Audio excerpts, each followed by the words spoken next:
Olá, estamos de volta para a leitura de mais um capítulo do nosso livro Trem Noturno para Lisboa.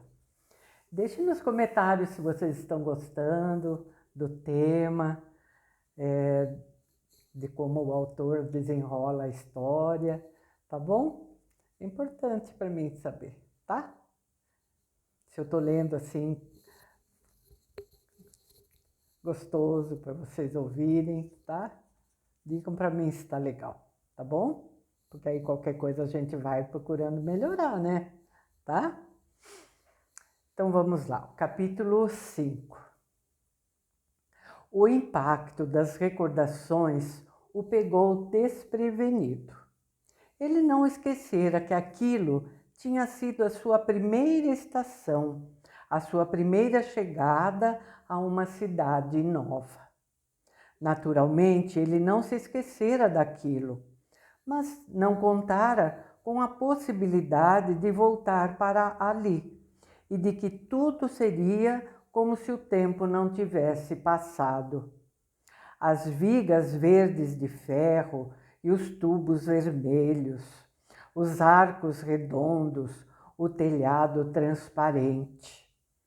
Vamos para Paris, dissera Florence subitamente durante o primeiro café da manhã em sua cozinha, abraçando os joelhos dobrados. Você quer dizer? Sim, isso mesmo, agorinha mesmo. Ela tinha sido sua aluna, uma garota bonita, geralmente despenteada, que com seus humores oscilantes fazia todos se apaixonarem por ela. De um semestre para o outro, ela se tornara um as em grego e em latim. E quando ele adentrara a sala para dar a primeira aula do curso opcional de hebraico, ela estava lá, sentada na primeira fila de bancos.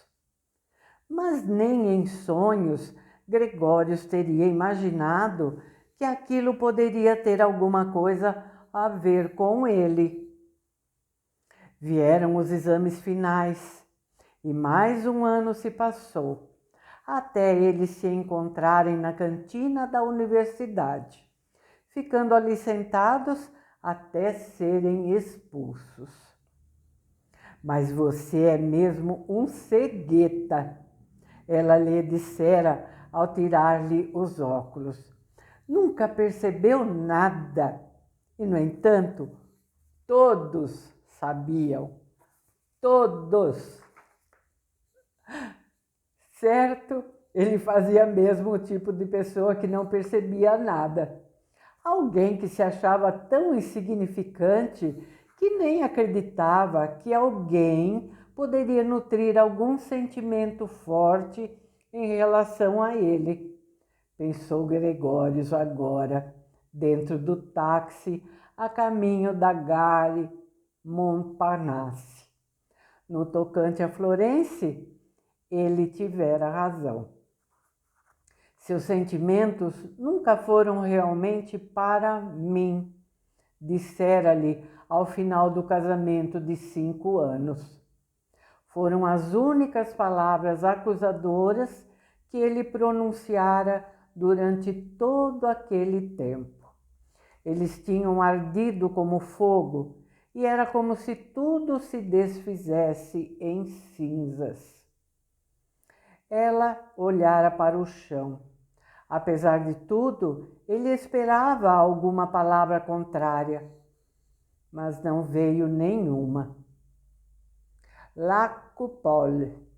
Gregório não imaginou que passaria pelo Boulevard de Montparnasse e veria o restaurante no qual selaram a separação sem que tivessem dito uma única palavra sobre aquilo.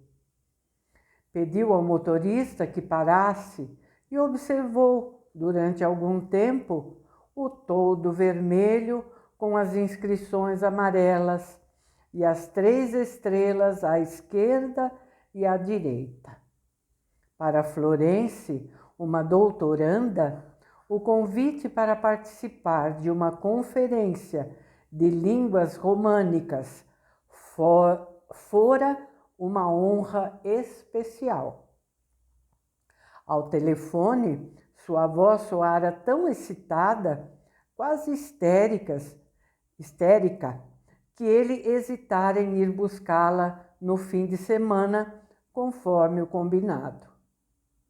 Mas acabara indo se encontrar com os novos amigos dela naquele restaurante famoso, que cheirava a comida sofisticada e vinhos caros, provando-lhe já ao entrar que aquele não era o seu lugar. Só mais um instante, disse ao motorista do táxi e se dirigiu ao local. Nada mudara e ele logo avistou a mesa onde, trajado de maneira mais inadequada possível, enfrentara aqueles fanfarrões literários. A conversa girava em torno de Horácio e de Safo, lembrava-se agora, ao barrar o caminho de garçons acelerados e irritados. Nenhum daqueles intelectuais conseguira competir com ele, que recitava verso após verso com o seu sotaque de Berna, reduzindo a pó os discursos espirituosos daqueles senhores bem vestidos da Sorbonne, até a mesa ficar mergulhada em silêncio. Florence viajara de volta, sentada sozinha no vagão-restaurante. Perdão. Enquanto a sua ira se dissipava lentamente, dando lugar a uma tristeza sobre o fato de ter sentido a necessidade de se afirmar daquela maneira contra Florence, pois era evidente que fora o que acontecera. Perdido entre aqueles acontecimentos longínquos, Gregório se esqueceu do tempo e agora o taxista tinha de lançar mão de todas as suas habilidades para chegar a tempo na Gare Montparnasse. Quando finalmente sentou-se ofegante no seu lugar e o trem se pôs em movimento rumo a Irún, repetiu-se uma sensação que já o assaltara em Genebra, a de que era o trem e não ele quem tomava a decisão sobre a continuidade daquela viagem muito lúcida e muito real, que à medida que as horas e as estações iam transcorrendo, o transportava para fora do seu universo anterior. Nas próximas 3 horas até Bordeaux não haveria mais parada, nenhuma possibilidade de voltar. Olhou para o relógio. Na escola estava terminando o primeiro dia sem a sua presença. Naqueles minutos, os 6 alunos de hebraico esperavam por ele. Às 6, depois da aula dupla, ele às vezes ia com eles ao café, onde lhes falava sobre a contaminação histórica e a arbitrariedade dos textos bíblicos. Ruth Gutschi, acho que é assim, e David Lehmann, que queriam estudar teologia e trabalhavam mais do que todos, cada vez mais encontravam pretextos para não ir. Há um mês, ele os interpelara pelos motivos. Eles haviam respondido de forma evasiva, dizendo que tinham a sensação de que ele estava lhes tirando alguma coisa. Claro, os textos também poderiam ser analisados do ponto de vista filológico, mas afinal era a escritura sagrada.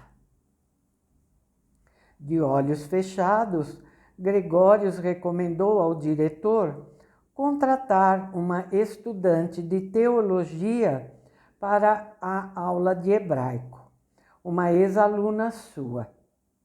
Com a sua cabeleira cor de cobre, ela sentara no mesmo lugar em que Florence costumava sentar.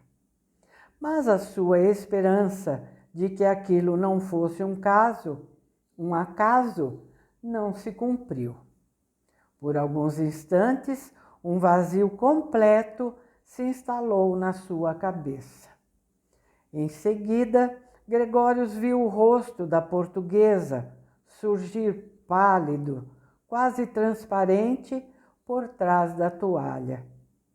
Mais uma vez, ele se reviu no banheiro da escola, diante do espelho, e sentiu que não queria apagar o número de telefone que a mulher misteriosa escrevera em sua testa.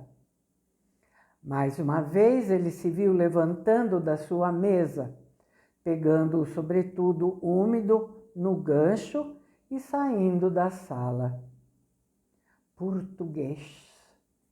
Gregórios estremeceu, abriu os olhos e olhou para a mansa paisagem francesa, onde o sol estava já próximo do horizonte.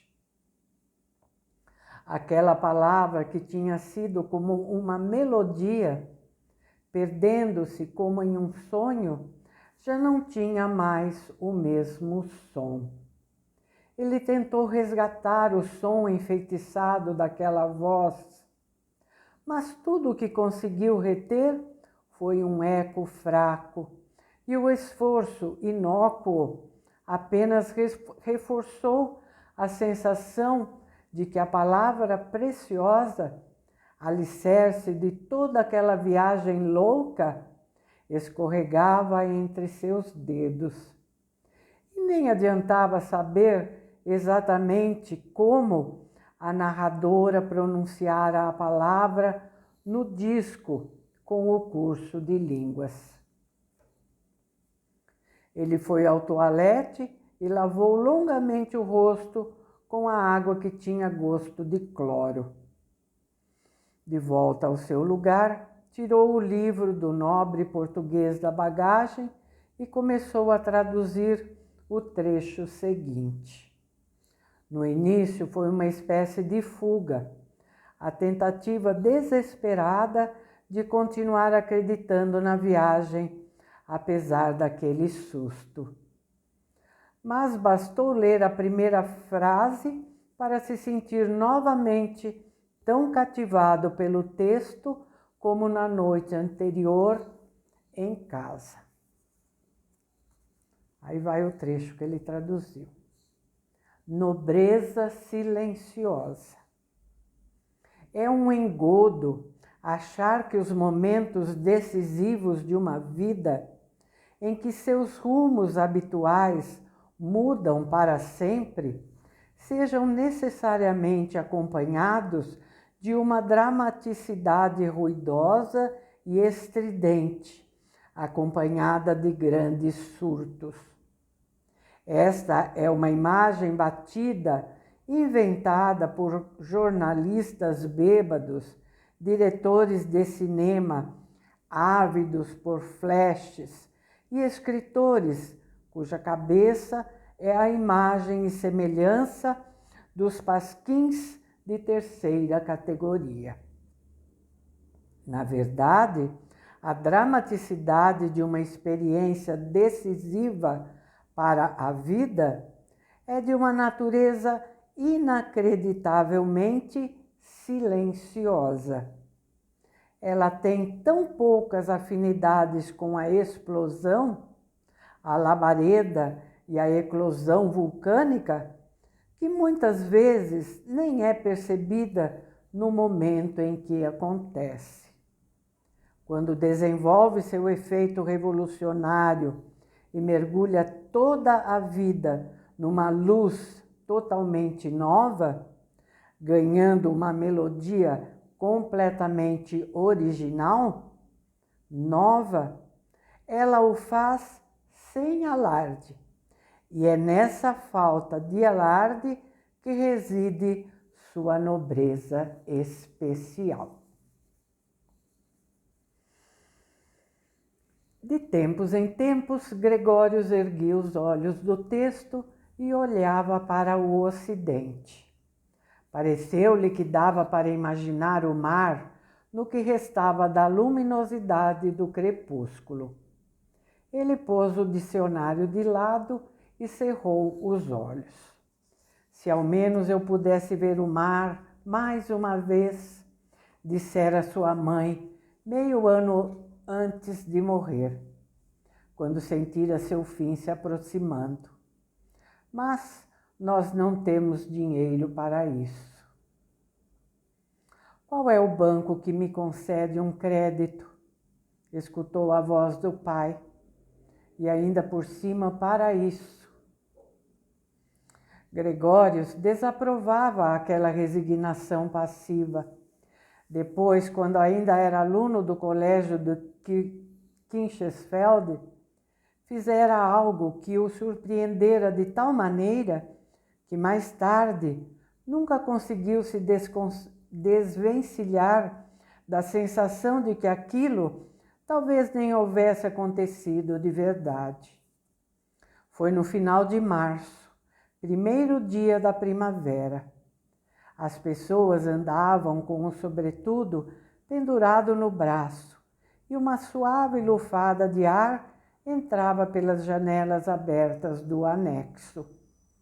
Tinham colocado o barracão ali havia alguns anos, por falta de espaço, no prédio principal do ginásio, e tornara-se tradição alojar ali os alunos da última série.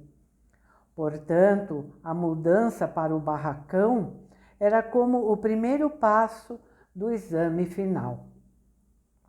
A sensação de libertação competia com a sensação de medo. Mais um ano e finalmente terá acabado. Mais um ano e depois será preciso.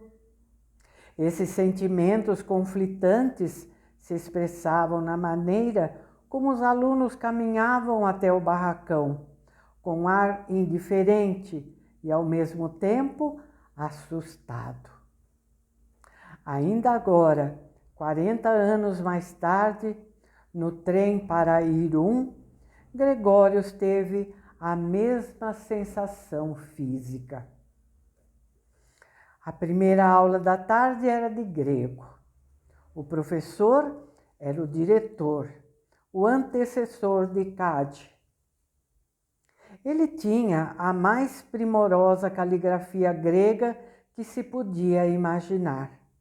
Desenhava as letras, principalmente as de traços arredondados, como o ômega ou o teta, ou o traço do eta, que descreve um movimento para baixo. Ele amava a língua grega, mas ama-a de um jeito errado, pensava Gregório no fundo da sala de aula.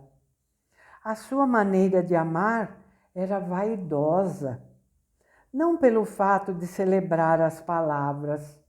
Se assim fosse, Gregório teria gostado. Mas quando aquele homem escrevia de forma virtuosa as formas verbais mais complexas e difíceis, não estava celebrando as palavras, mas a si próprio, como alguém que as dominava. Desta forma, as palavras se tornavam ornamentos com os quais ele se adornava, transformando-se em algo parecido com a sua gravata borboleta de bolinhas que ele usava entra ano, sai ano. Fluíam da mão em que ele usava seu anel de brasão, como se também fossem uma espécie de joia. Portanto, também supérfluas. Assim, as palavras gregas deixavam de ser realmente palavras gregas. Era como se o pó de ouro do anel descompusesse a sua essência grega, acessível apenas àquele que as amasse por sua causa unicamente. Para o diretor, a poesia era como um móvel raro, um vinho sofisticado ou um elegante vestido de noite. Gregórios tinha a sensação de que, com a sua presunção, o diretor lhe roubava os versos de Ésquilo e Sófocles. Ele parecia não conhecer nada dos teatros gregos. Não, ele conhecia tudo. Vivia viajando para a Grécia, viagens guiadas, das quais voltava bronzeado. Mas não entendia nada daquilo, mesmo que Gregórios não conseguisse explicar ao certo por quê. Naquele dia, ele olhara pela janela aberta do barracão e pensara na frase da mãe, uma frase que deflagrara toda a sua raiva pela vaidade do diretor, embora ele não pudesse explicar bem a relação entre as duas coisas. Sentiu o coração lhe saindo pela boca. Com uma rápida olhada na lousa, certificou-se de que o diretor ainda demoraria algum tempo antes de terminar a frase iniciada, e que depois, talvez, se voltaria para os alunos para explicá-la. Em silêncio, empurrou a cadeira para trás, enquanto os outros escreviam, as costas curvadas sobre os cadernos. Deixou o caderno aberto na mesa.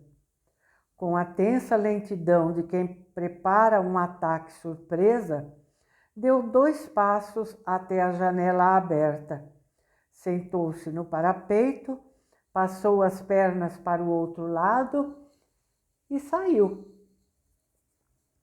A última coisa que viu do lado de dentro foi o rosto surpreso e divertido de Eva, a ruiva de sardas e levemente vesga, que para seu desespero nunca olhara para ele, o garoto de lentes grossas e armação de óculos feia, a não ser com escárnio. Ela se virou para sua vizinha de mesa e cochichou alguma coisa ao pé de seu ouvido. Incrível! É o que devia estar cochichando agora. Ela dizia aquilo a toda hora. Por isso era chamada de a Incrível. Incrível, dissera quando soube do apelido. Gregórios caminhou com passos céleres até a Barenplatz. Era dia de feira, uma barraca ao lado da outra. Era difícil avançar. Quando a multidão o obrigou a parar ao lado de uma barraca, seu olhar recaiu sobre a caixa aberta. Uma simples caixa de metal com uma gaveta para moedas e outra para cédulas, amontoadas numa grossa pilha. A feirante estava se abaixando e pegando alguma coisa embaixo. O seu largo traseiro, metido no tecido grosseiro de uma saia quadriculada, apontando para cima. Gregório se aproximou lentamente da caixa, enquanto seu olhar girava sobre as pessoas. Com 2 passos, ele deu a volta, retirou o maço de notas da caixa e desapareceu na multidão. Quando subiu a viela até a estação, ofegante, obrigando-se a andar lentamente, esperou que alguém fosse gritar atrás dele ou que o pegassem. Mas nada aconteceu. A família morava na Langasse, num prédio de aluguel cinzento de fachada suja, e quando Gregório entrou no corredor, que recendia a repolho de manhã até de noite, imaginou-se entrando no quarto da mãe doente, a fim de surpreendê-la com o anúncio de que ela logo voltaria a ver o mar. Enquanto galgava os últimos degraus, no entanto, deu-se conta de que aquilo era impossível, quase absurdo. Como explicar a ela e depois ao pai a origem de tanto dinheiro? Logo ele, que não tinha prática nenhuma em mentir. No caminho de volta para a Barrenplatz, ele comprou um envelope e colocou o maço de notas dentro dele. A mulher de saia quadriculada estava com o rosto de choro quando ele voltou à barraca. Ele comprou frutas e, quando ela usava a balança, ele enfiou o envelope por baixo das verduras. Pouco antes do fim do intervalo, ele voltou à escola. Entrou novamente pela janela aberta e sentou-se no seu lugar. Incrível, dissera Eva ao vê-lo, e ela começou a observá-lo com mais respeito do que antes. Mas isso já não importava tanto quanto imaginara.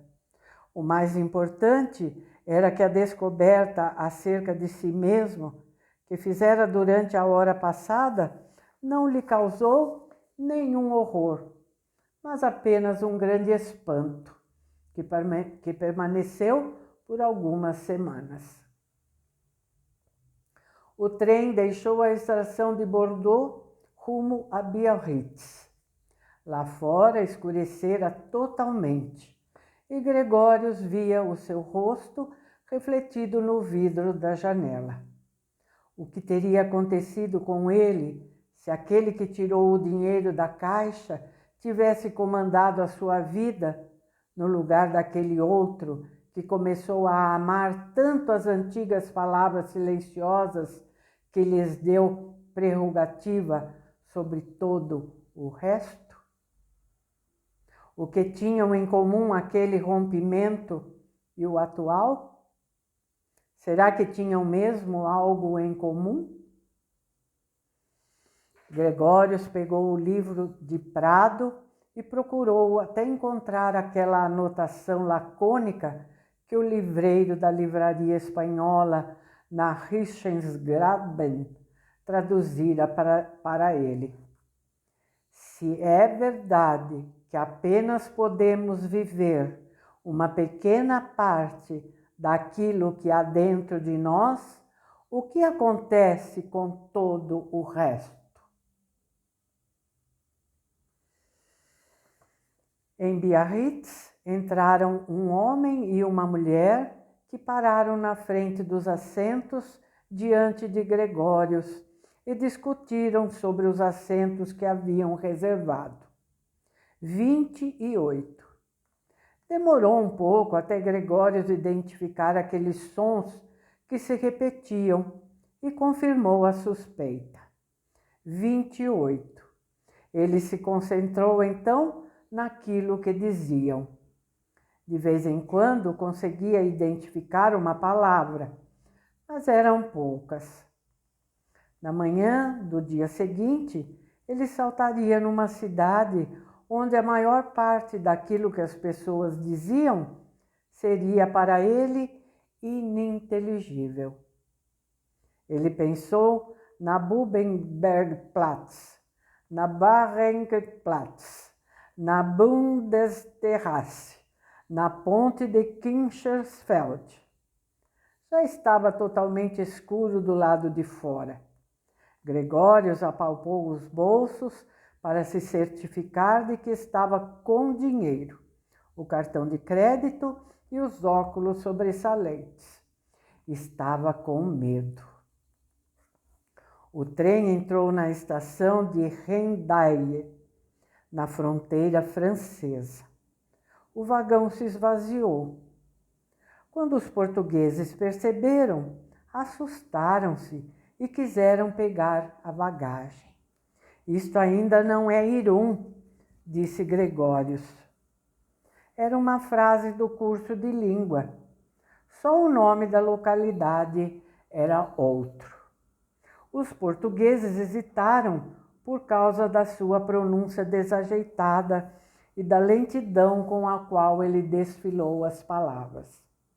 Mas olharam pela janela e viram a placa com o nome da estação. Muito obrigada, disse a mulher. De nada, retrucou Gregórios.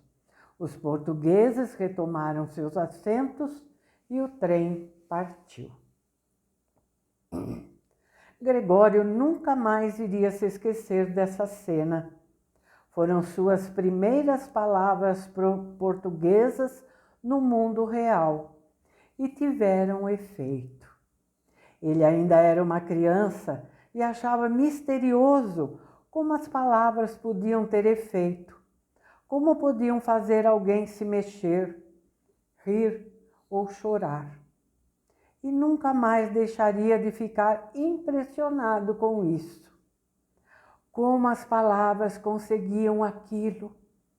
Não parecia magia, mas naquele momento o mistério lhe pareceu maior do que nunca, pois eram palavras das quais ainda, na manhã de ontem, ele não tinha a menor noção.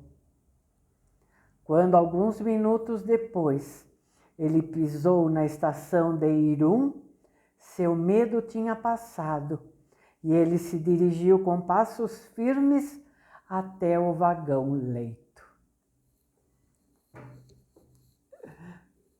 Foi comprido esse capítulo, né? Não vou nem me alongar. Tchauzinho, até amanhã!